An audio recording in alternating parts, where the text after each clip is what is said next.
Johnny, as the king of Eurovision, if you don't mind me calling you that, what do Ireland need to do better?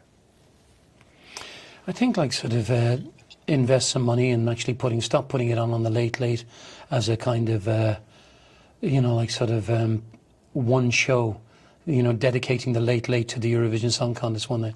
They should put it on in the theatre, you know, like sort of, and put some money into it, and and some time to find young writers and make it attractive to, you know, to some of the better writers that are in the country. There are some great writers in Ireland. All you have to do is look at. I went to see Teddy Swims in Berlin a few weeks back, and Cian, there was an Irish guy doing support to him, who'd won an award in America or something like this, and you know, like, I'd never heard of him. My Eilish knew him, and my family knew him back here, but like sort of, I was blown away, you know, like by the talent, and like there's so many singers and musicians, young musicians in Ireland that are coming up who are brilliant at what they do. So what are we getting wrong then?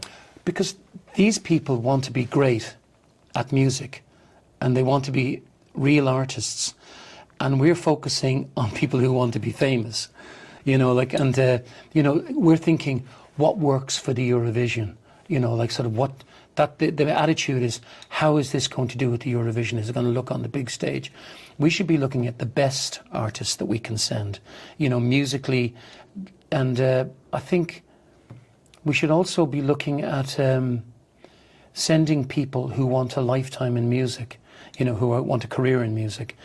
And not just overnight. I mean, the best, we said this at one point when we were talking about this, Bambie Thug, I think, was the best thing that was sent to the Eurovision, for me, because I couldn't believe the hate stuff that I saw written on her, you know, like that people did on her.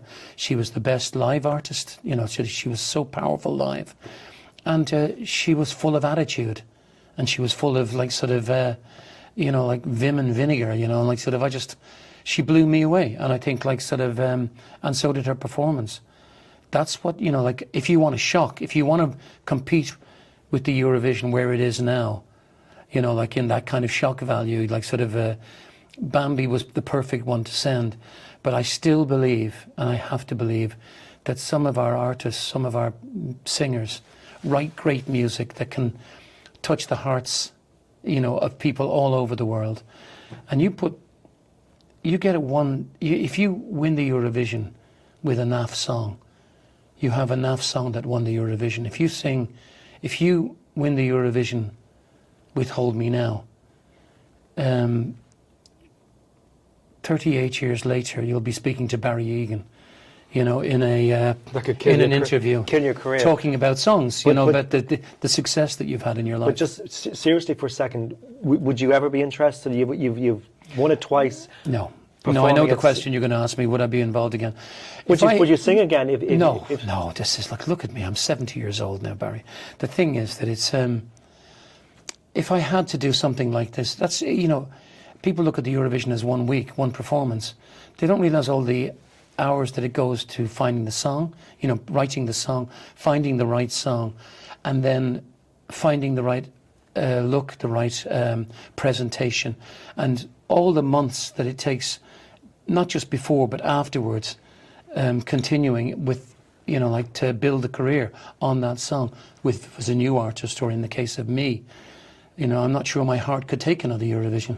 Be halfway through. God. Okay, well, you know, listen, that's brilliant.